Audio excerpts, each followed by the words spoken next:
కడప జిల్లా ఖాజీపేట మండల పరిధిలోని మేడుతూరు గ్రామంలో సంక్రాంతి పండుగ రోజు ఆలయంలోనికి దళితులు రాకుండా అడ్డుపడడం, శివాలయంలో పూజ చేయకుండా తాళపోయడాన్ని వైసీపీ రాష్ట్ర ఐటీ వింగ్ జాయింట్ సెక్రటరీ పాలకులను లక్ష్మీనారాయణ రెడ్డి, మండల అధ్యక్షుడు దుగ్గిరెడ్డి మురళీమోహన్ రెడ్డి, మేడుతూరు సర్పంచ్ చంద్ర తీవ్రంగా ఖండించారు. ప్రజాక్షేత్రంలోకి రండి, అభివృద్ధిపై చర్చించుకుందామని వైసీపీ నాయకులు టీడీపీ నాయకులపై సవాల్ విసిరారు.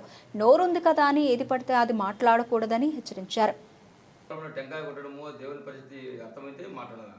కానీ దాంట్లో ఒక చిత్త కొత్త ఏంటంటే వాళ్ళ మెషి మాదిగలకు దేవుడు పోకూడదు అనేది ఒకటి కారణం పెట్టుకున్నారు. ఆ ఎమ్మెల్యే గారు గత సంవత్సరంలో మా టీడీపీ శ్రీరాములు యాదవ్ ఆధ్వర్యంలో 5 ఏళ్ళు మేము అందరం 15 మంది చేయి దగ్గరికి కాజీపేట స్టేషన్ దగ్గరికి పోయినాం. కాకపోతే 15 పక్కన పెట్టి మా సుధాకర్ యాదవ్ ఎమ్మెల్యే గారు మమ్మల్ని చేయమన్నాడు పండగని ఒక శ్రీరాములు యాదవ్ గారు ఒక లెటర్ తెచ్చుకున్నాడు వివేకాంటి. సరే నువ్వే చేసుకొని చెప్పి మేము వదిలేసుకుని పోయినాం. మా పెద్ద మందిగా మేము ఎవరైనా కలసగా 5 ఏళ్ళు మేము చేస్తామన్నాడు. ఈ సంవత్సరం ఎందుకు చేయలేకపోయాడు. కేవలము ఆ కాలనీలోకి పోవాలనే ఉద్దేశంతోనే ఆయన దేవుడి నాయకులు ఆపేసినాడు. ఇది ఎమ్మెల్యే గారికి మాదిగలు పనికిరారా, మాదిగల్లో ఇళ్లకు దేవుడు పోకూడదా? పోనీ అది లేదు, మామూలుగా నువ్వు చేయొచ్చు కదా. నువ్వు దేవుని గురి చేస్తే ఆఫ్ చేసింటే మా మీద అలా మాట కొత్త సిద్ధాంతాలని మేము ఆఫ్ చేయలే కదా. నువ్వు చేయకుండా మా మీద అనవసరంగా గుర్తాడు. కానీ యేసుబాలంకు తెలియదు. ప్రెసిడెంట్ ఎమ్మెల్యే గారికి అదే పనిగా వివేక్ ఫోన్ చేసి లెటర్ ఇవ్వద్దని మా వాళ్ళకి చెప్పిండు. కానీ మాకు ఇవ్వలేదు, వాళ్ళు చేయలేదు. అది అనవసరంగా 100 సంవత్సరాలు దేవాలయం పర్యటన ఆఫ్ చేసినాడు. రెండోది వచ్చేసి శివాలయంకి వచ్చేసి మొత్తం ఐపస్వాములు ఎస్సీలు ఉండరు, బీసీలు ఉండరు, ఓసీలు ఉండరు. కానీ దేవాలయంలోకి ఎస్సీలు ఉండరన్న కారణంతోనే శివాలయంకి బీగం వేసినారు. వీడియోలు ఉంటాయి. ఆ ఎవరు ఆఫ్ చేసింది ఆ స్వాములే వాళ్ళు తెలియపరిచింది బాగా. కానీ అది మేము వచ్చి మళ్ళీ స్టేషన్కి చెప్పినాం. అప్పుడు తెలిపించారు, దేవాలయానికి తాళం తెలిపించారు. కానీ ఇంకొకటి వచ్చేసి అక్కడ కళ్యాణం జరుగుతున్నది. కళ్యాణం జరిగేప్పుడు ఊరి పెద్ద మనుషుల సమస్యలు కళ్యాణం జరగాలి. అచ్చనంపల్లి పెద్ద మనుషులు, గంగిరెడ్డి కొట్టాలు మెయిన్ పెద్ద మనుషులు ఆధ్వర్యం జరగాలి. కానీ మాకు చెప్పిండు మేమే చేయాలా. కానీ చెప్తే వాళ్ళు ఇష్టానుసారంగా చేస్తున్నాడు. అంటే డబ్బులు కింద వాళ్ళ ఇష్టానుసారంగా ఖర్చులు పెట్టుకొని వాళ్ళు గుడ్డీలు ఇచ్చుకొని జనాలకు శుభకుండా లెక్కేసాలని అక్కడనే వాళ్ళు టీడీపీ నాయకులు వాడుకొని దేవాలయంలో ఖర్చు చెప్పలేకపోతున్నారు. అది చెప్పి మిమ్మల్ని పిలిచి మేము అడుగుతున్నామని వాళ్ళే సర్దుకొని మాకు దేవాలయం మూదేసుకుంటారు వాళ్ళు. రెండోది ఏమిటంటే ఫ్లెక్సీల గురించి చెప్పినాడు. ఫ్లెక్సీల గురించి మా మీద కేసు పెట్టడం జరిగింది. వైఎస్ఆర్లు ఫ్లెక్సీలు దించినని.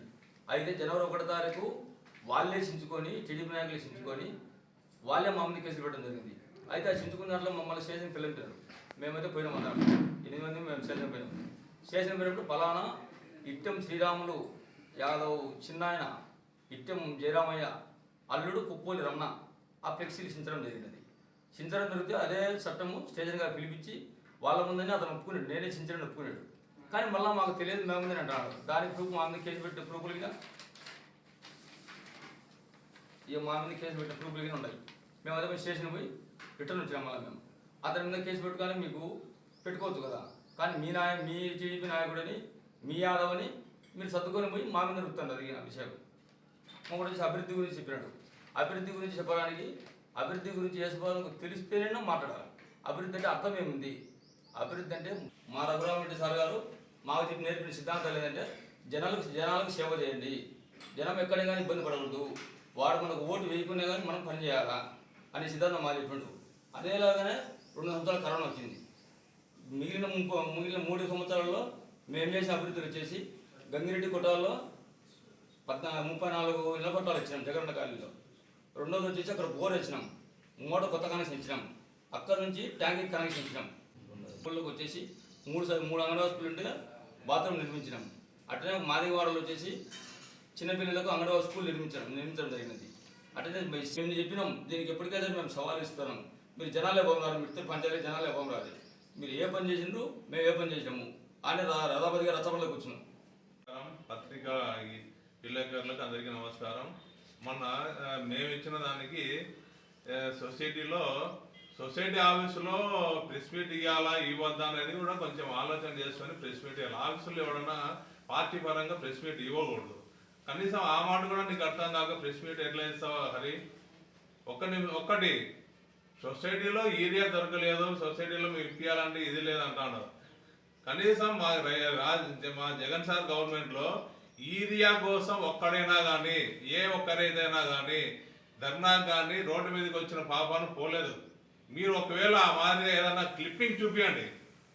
జగన్ గవర్నమెంట్లో 5 ఏళ్లలో ఒక్కరైనా కానీ ఏరియా కోసం ఫలానా రోడ్డు మీదకి వచ్చినట్టు మాకు ఏరియా దొరకలేదని ఒక క్లిప్పింగ్ చూపించండి, మేము రాజకీయ సన్యాసం చేస్తాం. మేము ఒక క్లిప్పింగ్ చూస్తే నువ్వు ఇంకొక మాట అన్నావు, 23 లక్షల కోట్ల పెట్టుబడులు తెప్పించాడు మా చంద్రబాబు నాయుడు అన్నావు. 23 లక్షల కోట్లకు ఎక్కడన్నా 23 పక్కన ఎన్ని సున్నాలు పెడితే కానీ 23 లక్షల కోట్లు అవుతుందో చెప్పాలను పత్రికాముఖంగా.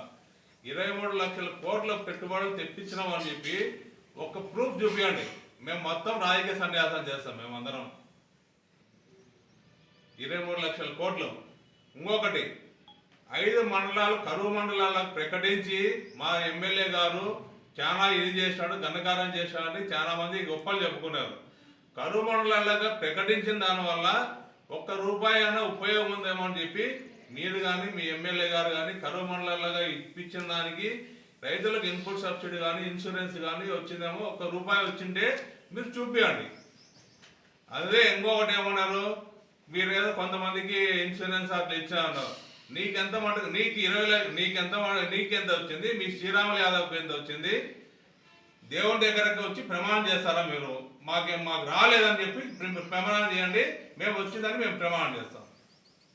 నీకెంత వచ్చింది? దాదాపు 20 లక్షల రూపాయలు వచ్చింది హరి ఇన్సూరెన్స్ జగన్ గవర్నమెంట్లో. ఇదే గవర్నమెంట్లో ₹1 ఇచ్చిందేమో చూపించండి.